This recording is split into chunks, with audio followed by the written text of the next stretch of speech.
If you've been wondering why in the world this gaming PC isn't more expensive for what it offers, then this video is for you. We have reviewed countless PCs over the years, and it's Skytech that keeps showing up at the top as one of the best price to performance brands. But we're going to utilize our experience to help you decide if this specific build is right for you in this 100% honest and unbiased review of the Skytech King 95.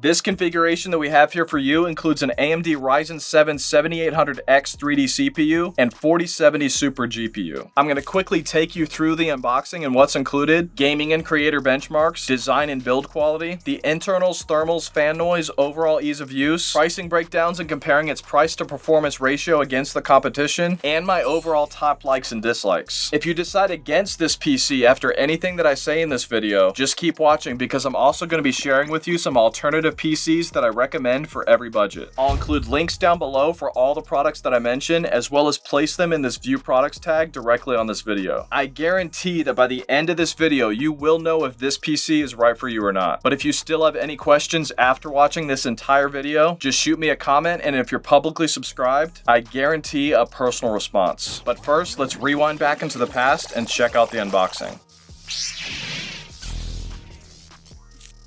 First thing you'll see when you open the box is this Enermax accessory bag. In here we've got multiple antenna options for some reason, a super thick 14 gauge power cable, an insane amount of PSU cables, and a bunch of other accessories. And then also included we've got a pretty standard and basic Skytech RGB membrane gaming keyboard, which only really looks cool lit up in the dark. The Skytech mouse though, I really like. Love that hexagon mesh design, which also helps your hand breathe a little and minimize sweat during long gaming sessions. And then as I flip the box over, a bunch of other small accessories fell out. We also got a quality control certificate and a guide for troubleshooting, maintenance, and a quick start guide. And a nice little $30 coupon for Skytech accessories.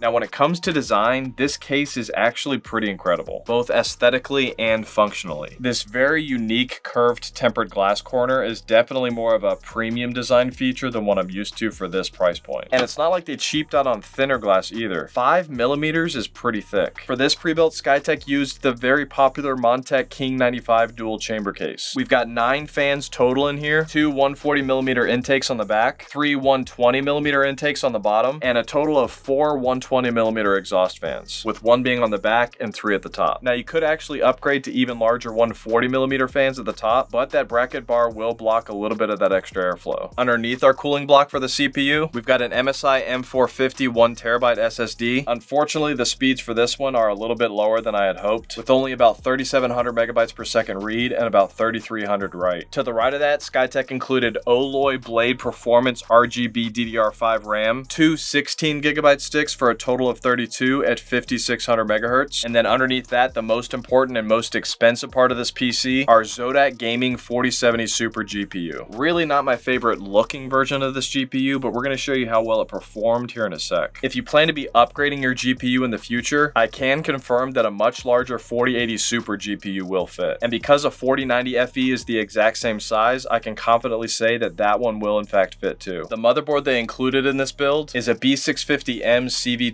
micro ATX motherboard, and on it we've got 1 additional M.2 SSD slot for more high-speed storage and 2 more PCIe slots underneath the GPU for any expansion cards that you might want to add. And then swinging around to the back, you can see that as we remove the back panel, we've got a mesh dust filter built directly into it. This panel right here swings open and has the ability to add 2 more 2.5-inch SSDs and even more fans. Adding more fans here though is really only for people that are building their own PC and bought this case separately. Buying this case separately gives you an additional optional bracket for the bottom of the case to add 3 additional hard drives and a front mesh panel that you can use in place of this glass panel. Skytech doesn't include those optional parts, unfortunately. Putting a mesh panel here opens up the opportunity to use this unique feature this case has, which allows you to pivot those back fans 90 degrees to the front. Obviously, that would be stupid with this glass panel option. And because I know it's going to absolutely crush the souls of some of you to know about those extra optional pieces and not get them with this pre-built, Prebuilt. I'm also going to include links down below for all the pieces to build this exact PC yourself. Although I don't think most of you will even care, because when I added up all the parts to make this PC yourself, it was actually $188 more. Because this is a dual chamber case, we've also got plenty of room back here for cable management. In this top right corner, we've got this hard drive cage that's easily accessible from the back. You can put 2 additional 3.5-inch hard drives here. And then at the bottom, to power everything, is our Montec Gamma 2 750 watt 80 plus gold power supply. This is unfortunately not modular, so replacing it or upgrading it will require you to rerun all your cables. For the ports on the front, we've got a USB Type-C, 2 USB 3.0 Type-A's, a button for changing the RGB animations, and your power button. On the back, an HDMI and DisplayPort directly connected to the motherboard for use when your GPU is not working properly, a PS2 port for older keyboards and mice, 8 more USB-A's, connectors for your Wi-Fi antennas, 1 USB Type-C, your Ethernet port, and your audio ports. And then on the back of your 4070 Super GPU, 1 HDMI and 3 display ports. For the software, we've got the Gigabyte Control Center for customizing your RGB. Unfortunately, this was not an easy out-of-the-box experience. Getting the RGB to sync was not working properly, so I just had to do everything manually myself. And the RGB for the AIO had to be adjusted with that button on the back. And then for overclocking and tweaking the performance, we've got the AMD Ryzen Master. A lot of these parameters require a restart, unfortunately. And for those of you that want even further control, the BIOS has plenty in here that you can fine-tune as well if you want to customize even further to squeeze as much performance as you can out of this PC. Now, when it came to the fan noise, these were my results after testing each of the main fan profiles. In quiet mode, it was just a little under 41 decibels.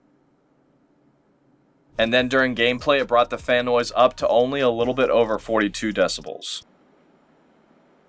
And you can see here in this chart that this is one of the quietest PCs that we've ever experienced in performance mode. Now, getting into the thermals, you can see in our thermal imaging time lapse from computer off to full on gaming that, as usual, we do get some heat built up on the glass right next to the GPU, as well as on that radiator above our CPU. We're also getting a pretty hot SSD underneath the CPU. It wouldn't really have been that expensive to add a heatsink here. The majority of my thermal testing was spent in actual gameplay though. And these were our CPU temps for several different games at 1080p. You can see that compared to some of the other similar spec pre-builts, that these temperatures were a bit cooler than the others. And then averaging all 1080p gaming temperatures data together and comparing it with all of the most recent PCs we reviewed, this gives us an even better overall perspective on how it stacks up against the competition. And this confirms it to be the coolest high-performance CPU that we've ever tested. And then jumping into 4K gaming, we organized this chart by the GPU because high-resolution gaming puts a lot more pressure on the GPU and less on the CPU. Here you can see this GPU did get pretty hot, especially when you compare it to all of these other top tier PCs with GPUs that push a lot more power, which creates more heat. But those PCs also come with better cooling capabilities. Unfortunately, this was the hottest 4070 Super GPU that we've seen so far. Okay, so performance and gaming benchmarks. And up next, the most important part of this review, the price to performance ratios. For Cinebench R23, which simulates its 3D rendering power, we got a multi-core score of 18,204 and a single core score of 1808. By the way, all rendering software can utilize multiple cores, so that's the most important score. This is not impressive. When comparing this with the other PCs with the exact same CPU, this unfortunately again confirms that Ryzen 3D CPUs, ironically, are not good for 3D rendering. Not bad, just there's a lot more that are better. And another very helpful test for you 3D renderers is the V-Ray benchmark. And these were our CUDA, RTX, and overall V-Ray performance scores. The GPU rendering scores were about where I'd expect them to be for a 4070 Super. This is an important score if you're doing a lot of high polygon 3D modeling or real-time viewport rendering and lighting. The overall V-Ray performance score though is a CPU-based rendering test that demonstrates how well a PC can handle the more advanced realistic rendering that takes a lot longer to calculate. And this V-Ray performance chart again confirmed that the CPU in this pre-built is not performing well compared to the competition in the same pricing category. Although technically it was the fastest version of this specific CPU that we've seen. And unfortunately for those of you who use Blender, we got low scores for both the CPU and the GPU rendering tests. And the last set of benchmarks for creatives before we get into gaming are the Puget Benchmarks. For DaVinci Resolve, we got 2270. Compared to the others, this basically shows here that there are plenty of other better options if you edit with this program. Adobe Premiere 11,715, which is not bad. It actually did a pretty decent job in this program. In Photoshop, we got 9895, which is basically almost as good as the top tier PCs. Now, if you typically have massive Photoshop projects with a ridiculous amount of layers, I can confidently say that this Prebuilt won't have any problems with it. For 3D Mark, which is a great benchmark used to predict a computer's overall game ability, we plugged in these overall graphic and CPU scores into our master chart, and you can see here that it ranked about where it should be for these specs. But then again, actual gaming benchmarks are probably what you guys care the most about though. These are a few clips from some of those games. We took the many hours of testing from those games and averaged the FPS against the competition, and you can see here that with 1080p gaming, it did really well alongside other similar spec pre-builds. And then averaging all of those gaming FPS together, this gives us an even better overall perspective on how this PC performed against the rest. 250 average FPS at the highest graphic presets is pretty awesome for a more budget-friendly gaming PC. Then in our 1440p test, you can expect about a 27% drop in FPS. The average was about 182 FPS here. This is a bit higher than the other similar priced PCs below it. And then checking out the FPS for each game individually at this resolution, you can see that the only game that did not hit at least 100 is Cyberpunk, which is understandable because that game is insane. In 4K, our average FPS dropped an additional 45% with an average of 101 FPS. And breaking it down game by game shows that we're still above 60 FPS for Call of Duty Modern Warfare 2, but only 38 with Cyberpunk. So you'll probably want to pull your graphic presets down for games like that if you really need 4K. Now the most exciting and most important part, the price to performance ratios. Right now at the time of this recording, this PC will cost about $1,600. Click on this view products tag directly on this video for the most up-to-date pricing though. For a PC with a 7800X 3D CPU and 4070 Super GPU, this is an insane deal. This PC now has the best dollar per FPS ratio out of all the PCs that I've ever tested at 1080p. Even jumping into 1440p gaming, it still held strong in first place. A 6% better value than even that similar spec CyberPower PC that we just reviewed. It just barely missed first place in 4K gaming though. That still belongs to the Alienware Aurora R16 because of how well it performed at 4K and the deals that are currently still running on it. Now, if you're at an entirely different price point, these are my recommendations for every budget. I'll include links down below for all the products that I mentioned, as well as tag them directly in this video. If this PC that I reviewed today is still too much and you need to be closer to $1,000, then I would go with this CyberPower PC Gamer Extreme with an i5 and 4060. If $1,000 is still too much, then I would go with this exact version of the Victus by HP 15L that I reviewed with a 1660 Super and i5 for just over $600. That's the bare minimum that I would recommend for semi-decent graphic settings. If you're coming from a console like an Xbox Series X or a PS5 and you want your graphics to at least match that, then you'll need a PC with at least a 3060, or in this case a 4060 GPU, which then you'll need to bump up the power supply to 500 watts and also bump up your RAM to 16 gigabytes, which brings the price of this one up to over $800. If you can actually afford more than this PC, then I would go with this configuration of the CyberPower PC Gamer Supreme with an i7 and 4080 Super for $2270. Basically the same specs as the less expensive version of the i7 500 that we tested, but a lot cheaper. Although I prefer the Corsair version, this one is not a bad option if you can't afford Corsairs. Just know that the quality isn't as good as Corsairs, which also come with a 2-year warranty versus the typical 1 year. Above that, at just over $3,200, the Alienware Aurora R16 is actually a pretty good deal. I would get this one if and only if you don't plan to be doing any upgrading to next-gen components. Proprietary Alienware PCs are only really for those that find modding their PC to be a chore and typically just toss their PCs for a brand new one every few years. And if you're an absolute baller, your best bet for quality, performance, longevity, and upgradability, the Corsair Vengeance i7 500. This one has been the most purchased top-tier PC by my viewers. Third most purchased overall when you compare with more affordable PCs. Overall, this is currently one of the best deals, if not the best, for a pre-built PC with these specs. It doesn't have the best motherboard, and this Zotac gaming version of this 4070 Super GPU does get hotter than I'd like it to, but honestly, you can't get too picky for how low they currently have it priced. If you do decide to purchase this PC or any of the others that I mentioned, then please remember to use my affiliate links in the comments and description below, or tag directly on this video, as I get a small commission at no cost to you for every single purchase made. And it's actually a major factor in keeping this channel going and getting better and better for you. I'd also like to personally thank all of my members for their monthly support of this channel. Also make sure to like, comment, and subscribe with notifications turned on to stay up to date with all of my latest tech and gaming PCs. Thanks for watching, guys. I love you guys. God bless.